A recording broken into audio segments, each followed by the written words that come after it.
Now joining us is Hussam Ayloush from the Council on American Islamic Relations. Mr. Ayloush, are you there? Yes, thank you for having me. Thank you so much for joining us. Okay, so in addition to the hostages, Israel will release some 2,000 Palestinian prisoners. How much do you know about them and their conditions? Well, let's start by using the right terms. It is not fair to use hostages when we're talking about Israeli captives and then talk about prisoners when we're talking about Palestinians, because Israel has been holding thousands and thousands of Palestinians, many of them with no trial, and that includes many minors, many women.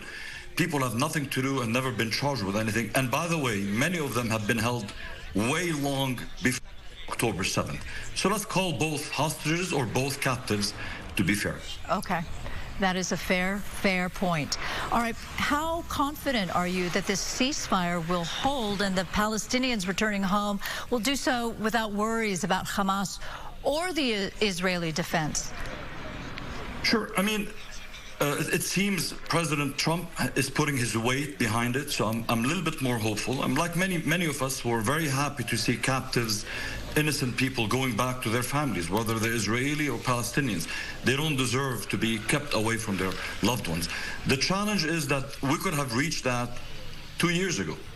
There was no need for a genocide. There was no need for 70,000 Palestinians to be killed. There was no need for 20,000 Palestinian children to be killed, 20,000 more amputated. But the politics of the region, the politics of Netanyahu, my worry is that as soon as President Trump gets busy somewhere else, Netanyahu has no reason to keep peace, because he knows he's going to be pushed out of politics. He will be held accountable for a lot of charges, corruption charges he's dealing with. So unfortunately, until we deal with the root cause of the problem, the root cause of, first of all, we probably need to hold accountable those responsible for the genocide. But also, we need to deal with the root cause of the problem, and that is the occupation that existed before October 7th, before even Hamas or PLO came to existence. Palestinians, like all people in the world, deserve to live free on their own land.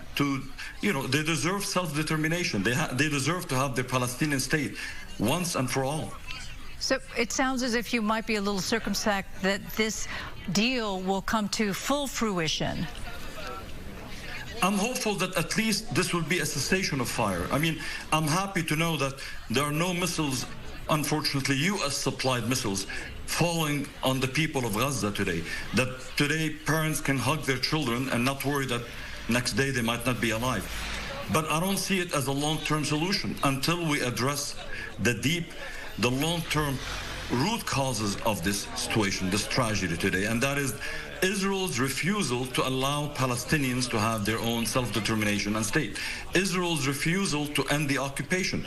Israel's refusal to end the illegal confiscation of Palestinian land, to build on them illegal, racist settlements for Jews only, on Palestinian land. We're not talking about inside of Israel. These are the West Bank. This is the place where a Palestinian state is expected to be established, a state that has been recognized by the overwhelming majority of the world, except our country, unfortunately.